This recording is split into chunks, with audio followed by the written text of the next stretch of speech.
ஆண்டவன் பகவானுக்கு ஆதிபராஜ்யத்தை உபசார பூஜை பாத பூஜை பட்டு பெயர்ந்து பணிவிடை செய்து படிகளந்த பகவானுக்கு பாத பூஜை முடித்து பகவானை பள்ளி அறைக்கு அழைத்துவார்.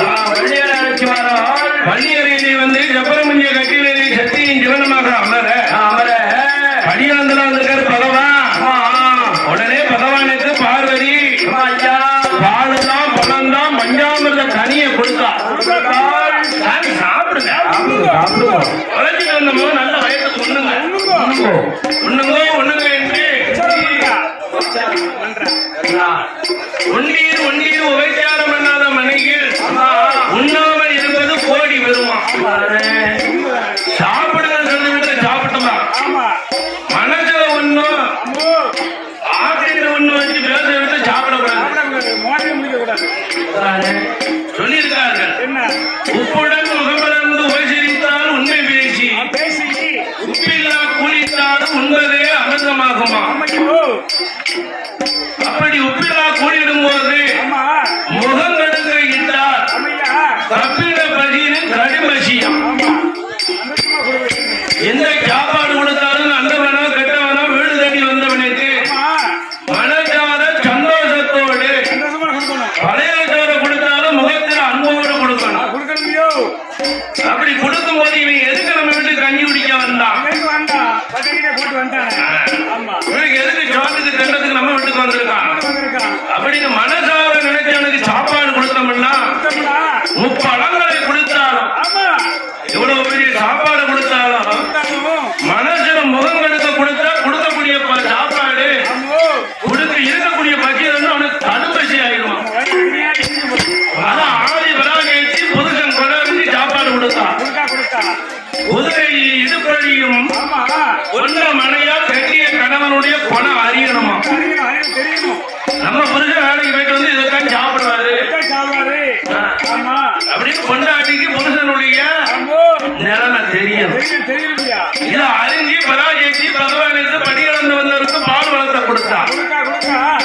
இறைகளந்த பகவானுக்கு இலைப்பாரி தனிப்பாரி கொடுத்து சத்தியின் ஜீவனமாக சப்பரமுஞ்சி கட்டியில போய் இருக்காமோ. சப்பரமுஞ்சி கட்டியில சத்தியின் ஜீவன் நேரத்து நேரம் இருந்து சாப்பிட்ட பகவானுக்கு சாப்பிடம் தரிக்கா வெத்தலை வாக்கு சாப்பிட்டு வெத்தலை வாக்கு சுருமட்டி சாப்பிடுங்க அப்படின்னு வெத்தலை வாக்கு செருமடிக்கு முடிச்சு சத்தியின் ஜீவனமாக நேரம் போனோம் பொழுது போகணும் அப்படின்னு சத்தியின் ஜீவன் சுகோண்டா ஆகலாம்.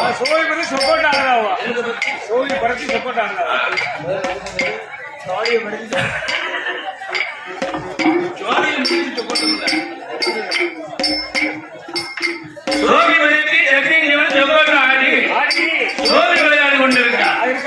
அப்படி இருக்கக்கூடிய காலத்தில் என் பிரம்மலோகத்தை ஆளக்கூடிய பிரம்மதேவனுக்கு படைக்கும் தொழில் திருப்பால் கடலிலே பள்ளி கொண்ட ஆளிலையில் பள்ளி கொண்ட ஆயன் ரிதுராமன் கண்ணனுக்கோ காக்கும் தொழில்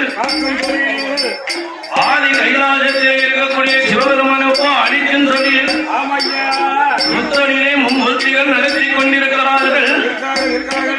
அப்பேற்பட்ட பிரம்மலோகத்தில் இருக்கக்கூடிய பிரம்மதேவன் நினைக்கிறார் நம்ம உருப்பிடிக்காம இந்த சிவபெருமன் எப்படி படி இழக்க முடியும்? அவர் படி இழக்காம இந்த கண்ணன் உலகத்தை எப்படி காப்பாற்ற முடியும்? நம்ம படைக்க போயிட்டாங்க படி இழக்கவும் காத்து அழுக்கவும் ரெண்டு பேரும் இருக்காவோ. அப்ப உலகத்துல பெரியது யாரு? நம்ம பிரம்மதேவன் தான் உலகத்திலே பெரிய. கண்ணன் நினைக்காரு பிரம்மதேவன் படி இழந்தா படைச்சாருன்னா உலக உயிர்களை காப்பாற்ற பொறுப்பு நம்மகிட்ட. நம்ம காப்பாற்றி ரசிக்கிறோம்னா இந்த உலகத்தில் உள்ள உயிரோட யாரு பாதுகாக்க? அப்ப பிரம்மன்ல இருந்து நம்மதான் உயர்ந்தவர் அப்படின்னு பிரம்மாவுக்கு பெருமாள் கண்ணனுக்கும் சத்தம் நடக்குது. உலகத்திலே யார் உயர்ந்தவர்? பிரம்மன் பெரியவரா கண்ணன் பெரியவரா அப்படின்னு நேருக்கு நேராக நின்று சத்தம் நடக்கு. கண்ணன் சொல்றாரு நான் தான் உலகத்தை காப்பாற்ற என்ன மிஞ்சும் உலகத்துல கிடையாதுங்க. பிரம்மன் சொல்றாரு நான் உருப்படிக்க போய் தானே நீர் காப்பாற்றுவீங்க. அப்ப ரெண்டு பேருக்கும் சத்தம் நடக்க பிரம்மாவும் கண்ணனும் சொல்றாவோ தீராத பஞ்சாயத்து தீரணும்னா சிவன் கைலாசத்துக்கு போகணும். கைலாசம் போகணும். ஆதி உலகத்தில ஓம் என்ற பிரணவத்தில் உற்பத்தியான போது ஆதி சிவனும் இரண்டாவது பிறந்திருக்காரு. அவர்கிட்ட போய் நியாயத்தை கேட்பாம அண்ணன் சொல்றாரு பிரம்மதேவா பிரம்மதேவா ஏன் உந்தி கமலத்துல பிறந்தவன் தான் நீ ஏன் பிள்ளையா இருந்துச்சு நீ என்னையே எடுக்க ஆரம்பிச்சிட்டியா? ஆரம்பிச்சாப்பா நீ வளர்க்கவே மார்பல பாஞ்ச மாதிரி என்னையே எடுக்க ஆரம்பிச்சிட்டியா? ஆரம்பிச்சிட்டா நீ. ஓ நம்ம பேரு நம்மளுடைய கட்டத்தை கைலாசத்துல சிவபெருமான் கிட்ட சொல்லுவோம். வாய பிரம்மம் பெரியவரா கண்ணம் பெரியவரா தெரிய வேண்டாமா? உத்தரமூர்த்தியான சிவபெருமான் பெரியவரா தெரிய வேண்டாமா? மும்மூர்த்தியில யார் பெரியவர்னு கைலாசத்துக்கு போவோம்.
உலகத்தில உயர்ந்தவன்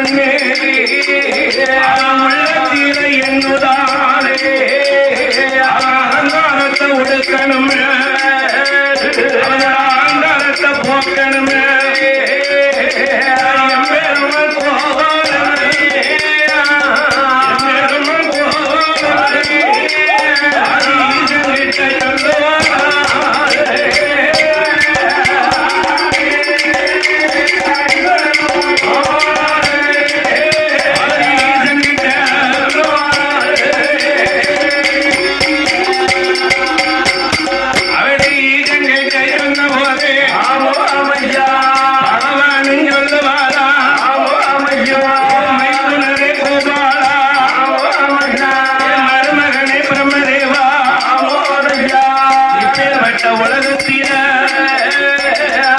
உலகத்திலே யார் உயர்ந்தவன் என்றும் பிரம்மன் உயர்ந்தவரா கண்ணன் உயர்ந்தவரா ருத்ரமூர்த்தியானவர் சிவபெருமான் உயர்ந்தவரா என்று உலகத்திலே மும்மூர்த்திகள் யார் பெரியவர் என்று உலகத்திற்கு காட்டணுமே. ஆனால் திருவண்ணாமலை நகரத்தில ஆகாயம் பூமிக்குமாக அக்கினி சருவை எடுக்க போற அந்த அக்கினி சருவத்தில ஆகாயத்திலே என்னுடைய தலைமுடிய பார்க்கணும் பாதாளத்திலே என்னுடைய அடிமுடிய பார்க்கணும் அடிமுடிய பார்ப்பதற்கு ஆகாய மாற்றமாக பிரம்மதேவன் போகணும் பாதத்தை பார்ப்பதற்கு பாதத்தை பார்ப்பதற்கு பரந்தராமம் போகணும்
அடிய பாக்குறதுக்கு என் பெருமாள் கோபாலன் எதிர்த்தால் ஒரு சொல்லுவான்.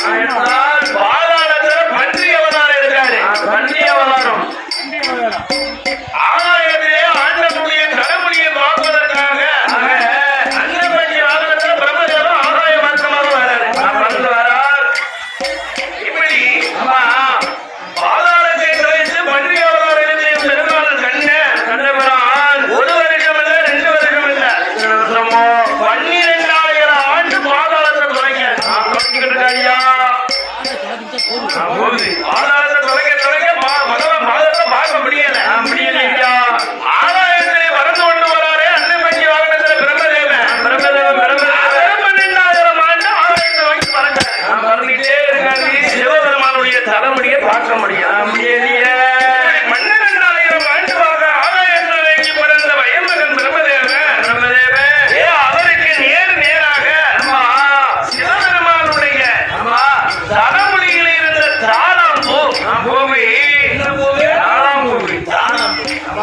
அந்த தாளாம்பூ அந்த பகவானுடைய தலைமுடியில் இருந்து பாதாளத்தில் வருகிறது. அந்த பாதாளத்தில் இருந்து வரக்கூடிய தாளாம்பூவை பிரம்மதேவன் பார்த்துக்கிட்டாரு. தாளாம்பூவை கையில் பிடிச்சு தாளாம்பூவை எங்க இருந்து வார சிவபெருமானுடைய தலைமுடியில இருந்து வாரேன். எத்தனை வருஷமா வார? 6000 ஆண்டாக நான் வந்துகிட்டு இருக்கேன். நீங்க எங்க போகிறீங்க? சிவபெருமானுடைய தலைமுடியை பார்க்க போறேன். தலைமுடியை பார்க்க போடுமில்ல?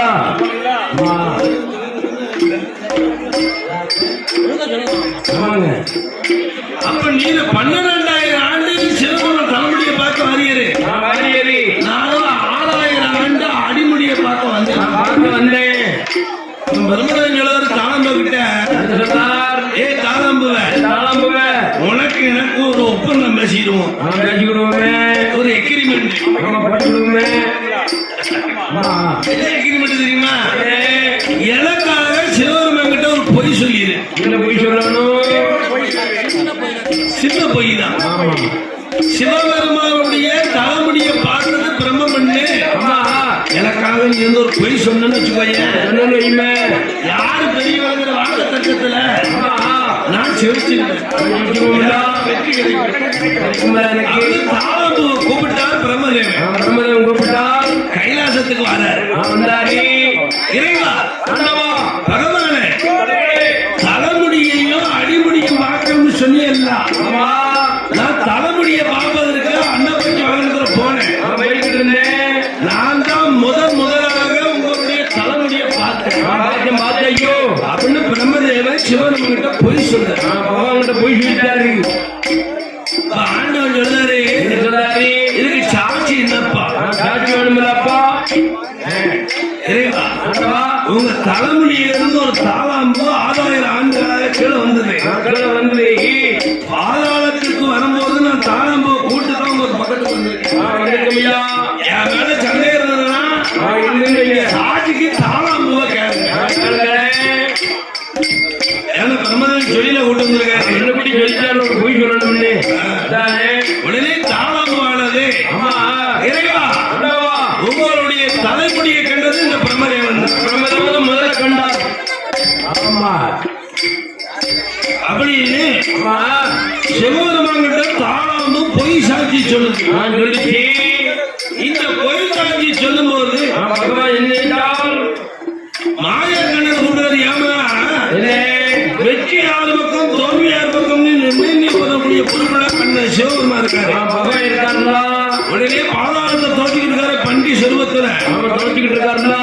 ஓ மாயவா ஓ கண்ணா வார்மையா மனசுதா வார்மையா அப்படின்னு கண்ணனை கைலாசத்துக்கு அழைச்சி ஓ கண்ணவரான நீர் பாதத்தை பார்க்கறதுக்காக 12,000 ஆண்டு போய் பாதாளத்தை தொலைச்சிக்கிட்டு இருக்காரு. உங்கள இருந்து பிரம்மதேவன் தலைமுடியை கண்டு வந்து சொல்லிக்கிட்டு இருக்கான். அதனால வாங்க பஞ்சாயத்தை பேசுவோம் உள்ள வாங்கினேன் அப்படின்னு சிவபெருமான் கண்ணனை கூப்பிட்டார். கண்ணவரான கைலாசம் வந்து இந்த வாக்கத்தக்கத்தை கண்டுகிட்டார். அப்ப கண்ணவரன் சொல்றார் ஆண்டவா பகவானே உங்களுடைய தலைமுடியை கண்டதாக பிரம்மதேவன் சொல்றாரு. சாட்சிக்கு தாளம்பூவை கூட்டு வந்திருக்கான் பிரம்மதேவன். ஆனா 12,000 ஆண்டு காலமா உங்க பாதத்தை பார்க்கறதுக்கு இந்த வரை உங்க பாதத்தை பார்க்க முடியல. என்னாலே பாதத்தை பார்க்க முடியலையா? உங்க தலைமுடியை அவன் எப்படி பார்த்துக்க முடியும்? உங்களுக்கு தெரியாதோ? உங்க தலைமுடியை யார் பார்ப்பாரு உங்களுக்கு தெரியுங்களா சாமி? உண்மையே உலக சொல்லுங்க பகவானே அப்படின்னு கண்ணவரால் சிவபெருமான் கிட்ட முறையிட அதுதான் ஆண்டவன் சொன்னார். ஏ தாளம்புவ தலைமுடியை என்னால் யாராலையும் பார்க்க முடியாத நீ பிரம்மனை கூட்டு வந்து பொய் சாட்சியா சொல்லுற? நீ பொய் சாட்சி சொன்னதுனாலே இந்த உலகத்துல பூசைக்கும் புலஸ்காரத்துக்கும் பெண்களுடைய தலையில அணிவதற்கும் எந்த ஒரு கோயிலுக்கும் உன்னுடைய வந்து உலகத்தில் இந்த தாளம் போது யாரும் பயன்படுத்த மாட்டார்கள் அப்படின்னு தாளாம்பு பொய் சொன்னதுனாலே சங்கரன் சிவபெருமான் தாளாம்புக்கு சாபம் கொடுத்தார். பிரம்மதேவா என் தலைமுடியை நீ தேடி காணாததுனால உலகத்திலே பொய் சாட்சிக்காக தாளாம்பையும் கூட்டு வந்து என்ற பொய் சொன்னதுனால இந்த உலகத்திலே உனக்கு உருவ வழிபாடும் கிடையாது, கோவில் வழிபாடும் கிடையாது. வந்த சிவபெருமான் சாபவாக்கு கொடுப்பாரோ நாளையிலே இன்பெரும் கோபாலே இறைவங்கள் சொல்லுவாரோ ஈஸ்வரனே பகவானே இன்பெரும் கோபாலே இன்பெருமான் கோபாலை ஈசங்கிட்ட கேட்டால் தாராம்பு பொய் சாட்சி சொன்னதுனால பூசைக்காக சாமி கொடுத்தியாரு. பொய் சாட்சிக்கு உடனே அந்த பிரம்மதேவனுக்கு கோயில் எங்கே கிடையாது சொல்லிட்டு பிரம்மதேவனுக்கு கோயிலே கிடையாதையோ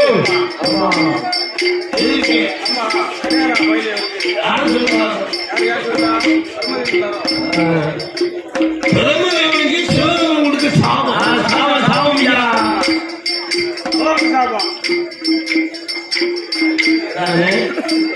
அதனால மாயவன் பன்னிருவ எடுத்து ஆண்டவன் இடத்திலே கேட்கிறார், இறைவா பகவானே உன் பாதத்தை தேடி காண்பதற்காக நான் பண்ணி அவதாரம் எடுத்தானே இந்த அவதாரத்துக்கு நீங்க பேர் கொடுங்க என்று சொல்ல ஆண்டவன சிவபெருமான்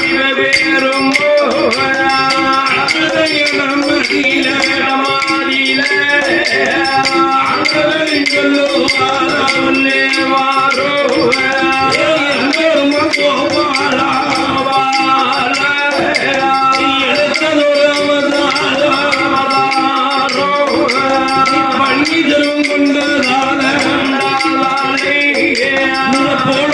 போலோகத்துக்கு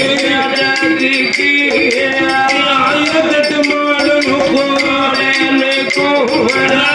பண்ணி மாட சுவாமி பண்ணி நல்ல மாடனாக நீ போலோகம் போகணும்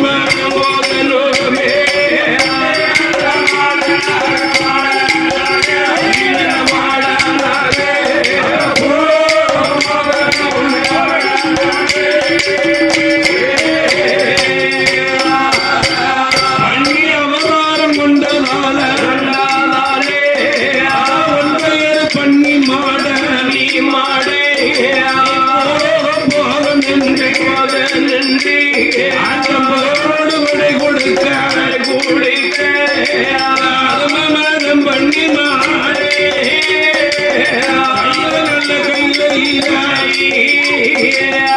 கடவுளுடைய இடமதிய எம்பெரும கோபாலன் பண்ணி மாடன் சொருபம் கொண்டு பூலோகம் போனும் என்று ஆண்டவனது இடமதியில 1000 கோடி வரங்கள் வாங்கி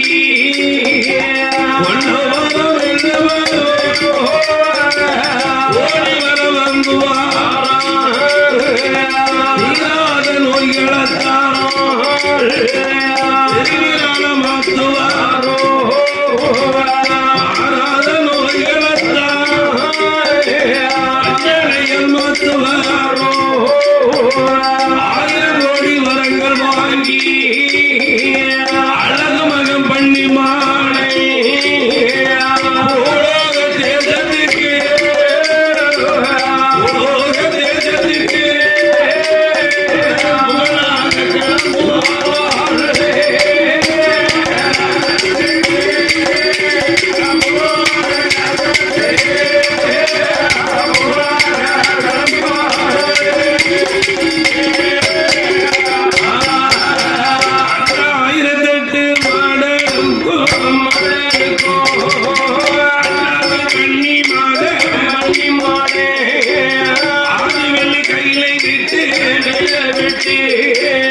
கைலாசம் மலை கடந்து அருண சங்கை பாதையாக பூலோக தேசத்திற்கு என்ன பண்ணி மாடு உலக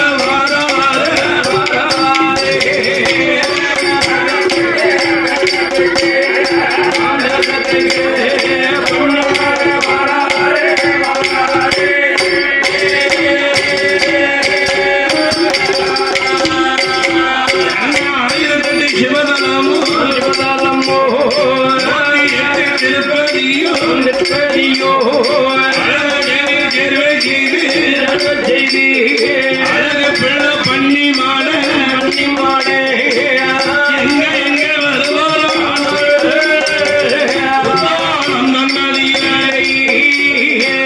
தென்முறைக மலையதிலாய் முளைச்சது ஒரு மரம் ஈசினது 2 கோப்பு சாதியில உயர்ந்த மாறோ அழகில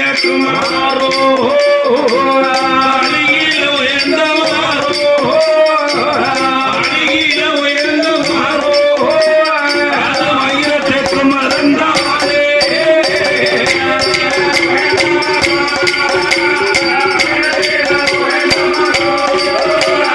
வைரத்திற்கு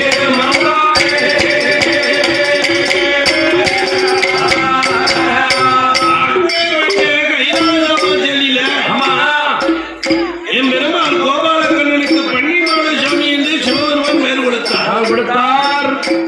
பன்னிமாட சுவாமி என்று என் பெருமாளுக்கு பெயர் கொடுத்து சிவபெருமானிடத்திலே ஆத்து வரம், அணைக்கு வரம், கொள்ளு வரம், வெள்ளு வரம் கோடி வரம் வாங்கினார் பன்னிமாட சுவாமி. போலக ராஜ்யத்திற்கு போலக வாரார்.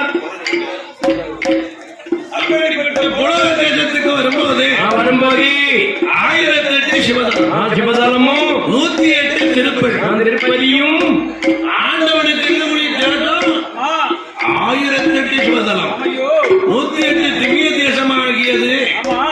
என் பெருமாள் கோபாலக்கனுடைய தலங்கள் எல்லாம் தரிசனம் பண்ணி கலேஜாகிய 5 தலத்தையும் அறிந்ததம் குற்றாலம் தான் தென்பொதிகை மலை. அந்த தென்பொதிகை மலையில முளைச்சது ஒரு மரம், வீசினது 2 கொப்பு. சாதியில உயர்ந்த மரம், சந்தன தேக்கு மரம். வழியில உயர்ந்த மரம் தான் வைர தேக்கு மரம். அந்த வைர தேக்குல அழகு மலையாகிய பன்னிமல சுவாமி தேக்கு மரத்தை அலங்குலமா இருக்காரு. அது மட்டுமா 21 இருக்கு.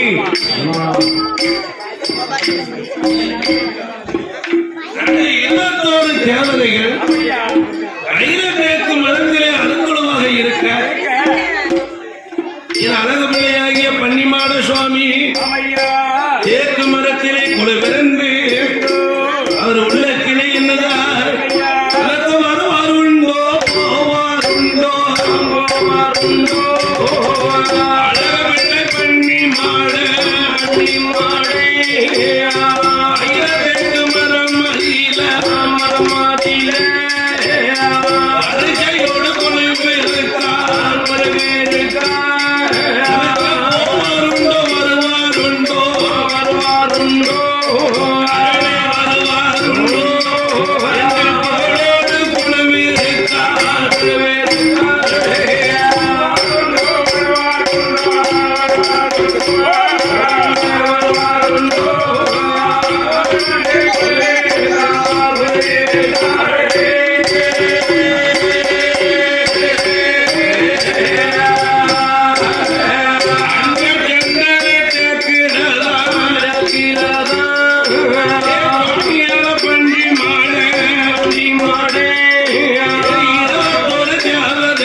என்பதை தேக்க மரத்தில் குலவிருக்க பன்னிமலை சாமி என்னதாரு இருக்கிறார்.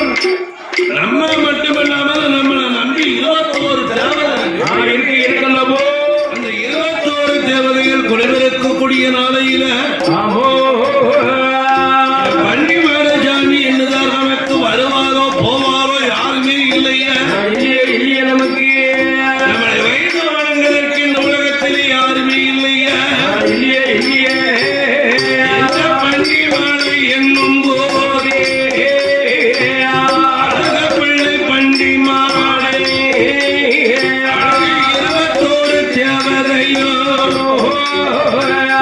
எண்ணத்திலே என்னும் போதே வட்ட நாளையிலே 21 தேவதைகள் வருவாரோ போவாரோ நமக்கு வணங்குவதற்கு ஆள் இல்லை என்று கொடிமரத்திலே அழகு தேக்கு மரத்திலே அமர்ந்திருந்து எல்லா தெய்வத்துக்கும் பெரிய தெய்வம் யாரு 21 தெய்வத்துக்கும் பெரிய தெய்வம் தான் இந்த பண்டிமலை தலைமையில 21 தேவதை தேக்கல் இருக்கு குழுவிற்கு அப்படி தேக்கு மரத்துல கொழு இருக்கும் போது இந்த பன்னிமலை சாமி 21 தேவதைகள் மனசுல நினைக்கு இருக்கிறார்கள். நமக்கு கூட ஆள் இல்லையே நம்ம பாட்டு அந்த வருஷத்துல இருந்து இந்த தேக்கலையே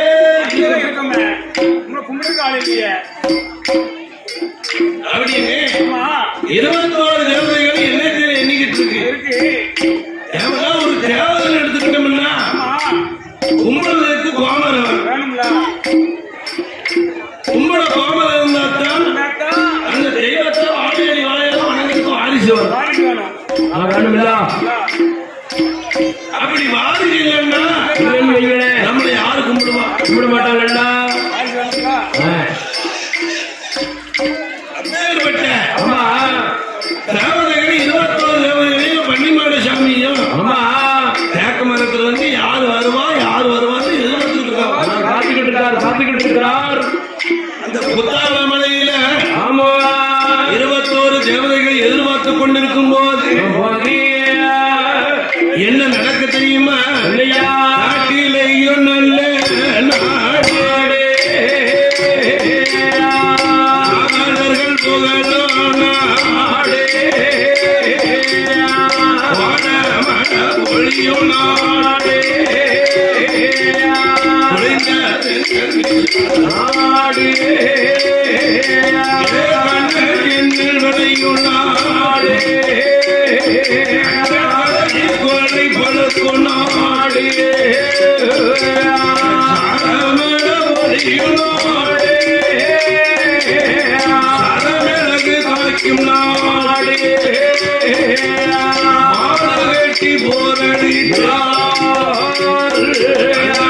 மாலாது செல்லல் என்று கட்டி போரடித்தார் புரியாது செல்ல என்று கட்டி போரடிக்கும் அழகு தமிழ்நாடு தானே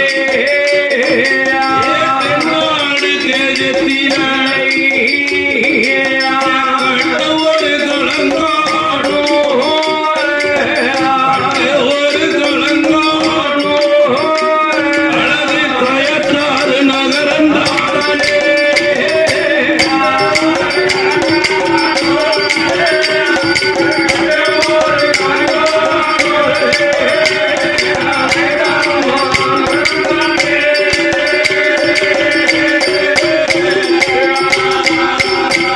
எங்க கயற்றாறு நகரத்திலே ஊருக்கு வணக்கதானே ஒரு அழகாக இருக்குதையா கயற்றாறு ஊருக்கு வணக்க அக்கரகாரம் இருக்கு. அக்கரகாரம்னா ஐயர்வாள் அடியருக்கு வாழக்கூடிய இடம் தான் அக்கரகாரம் அக்கரகாரம் பிராமணர்கள் வாழக்கூடிய இடம் தான் அக்கரகாரம் ஊருக்கு வணக்க வடக்கை இருக்கக்கூடிய அக்கரகாரம்னா ஐயர் தெருவு தெருவல்லவோ ஐயர் மாதிரி என்னைக்கு தண்ணி இல்லாம இருக்க மாட்டாங்க இருக்க மாட்டாங்கடா. அம்மா அவங்க இருக்க இடத்துல ஒண்ணு கொல்லப்புறத்துல கிணறு இருக்கும், கிணறு இருக்கணும், இல்லைன்னா ஒரு குளம் இருக்கணும், ஒரு குளம் இருக்கணும், இல்லைன்னா ஆறு ஒரு ஆறு இருக்கணும். தண்ணி வசதி இல்லாம எந்த ஐயமாரும் இருக்க மாட்டார்கள். கயத்தாறுல அக்கராரம் ஊருக்கு வடக்க வடக்க அந்த அக்கராரம் தெருவுல இருக்காங்க ஐயமார்கள், ஐயா வேதாந்த வேதியர்கள், வேதியர், வேத ஓதும் பிராமணர்கள். பிராமணர் அந்த ஐயமாறு கூட்டம் பெருமாதியே ஆனந்தமாடும் போதி ஐயமாறு கூட்டத்துக்கு பொன்னாட குறவும் இல்லை, பொய்க்கிழக்க தாழ்வும் இல்லை.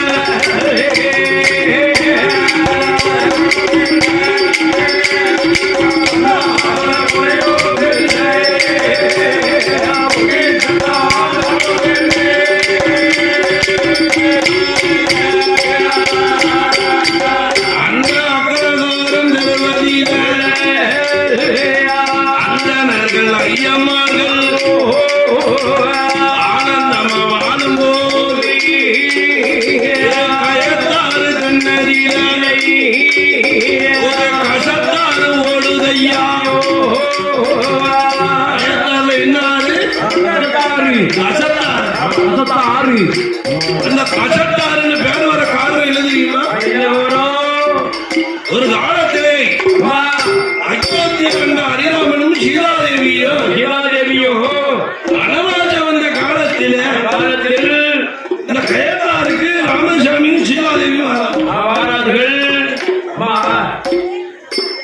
சீதாதேவிக்கு தண்ணி தாவம் அதிகம் வந்துடுது.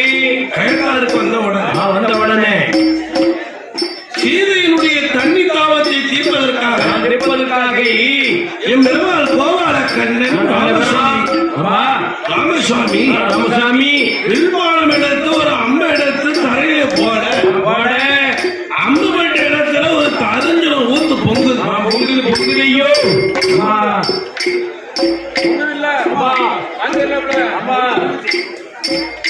அந்த அரிஞ்சனை ஊத்து பொங்கும் போது அதுல இருந்து தண்ணி பொங்குது. அந்த தண்ணியை ராமசாமி சீதாதேவி இந்த தண்ணி எடுத்து குடிச்சுக்கோ, தண்ணி கேட்டாலும் குடிச்சுக்கோ அப்படின்னு சொன்னா சீதாதேவி தண்ணியை அள்ளி குடிச்சாள். சீதாதேவி சொன்னா ஆமா ஆமா நான் குடிச்ச தண்ணி வசந்து கிடக்கையா கசந்து இருக்கிறது சீதாதேவி சொன்னதுனால அந்த இடத்துக்கு கசத்தாரு பேரு. ராமன் போட்ட வெள்ளி நாள் கசந்தோட்டியதுனால அந்த இடத்துக்கு கசத்தாரு. அப்படி என்ன அப்பேற்பட்ட கசத்தாருல ஆமா என் கோரண்ட ராமசாமியும் அகிலாண்ட ஈஸ்வரியும் அருங்கொழுவாயிருக்கும் ராமருக்கு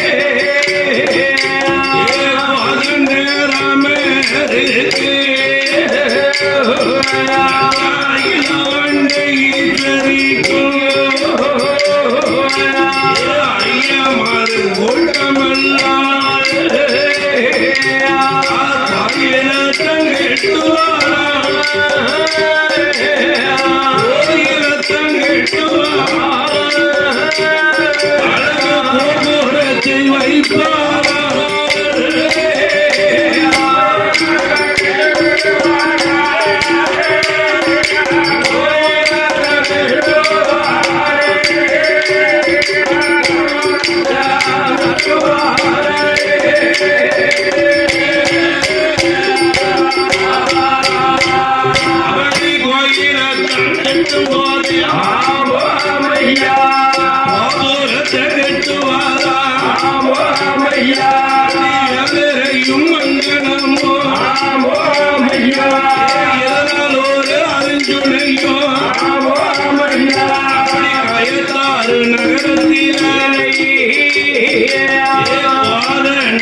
கோயில கட்டுதார்கள் ஐயமாறு கூட்டம் கோயில கட்டி கோபுரத்தையும் கட்டி வைக்காங்க. கட்டி வச்சார்கள் அப்பேற்பட்ட கசக்காரன்ல கட்டி வைக்கும் போது கோயில கட்டிட்டா போதுமா? கொடிமரம் நட்டணும்ல கோயில கட்டினாலும் போது கோபுரத்தை கட்டினாலும் போதும். போதாது. கொடிமரம் அழகு பார்க்கணும்னா ஒரு கொடிமரம் கோயிலுக்கு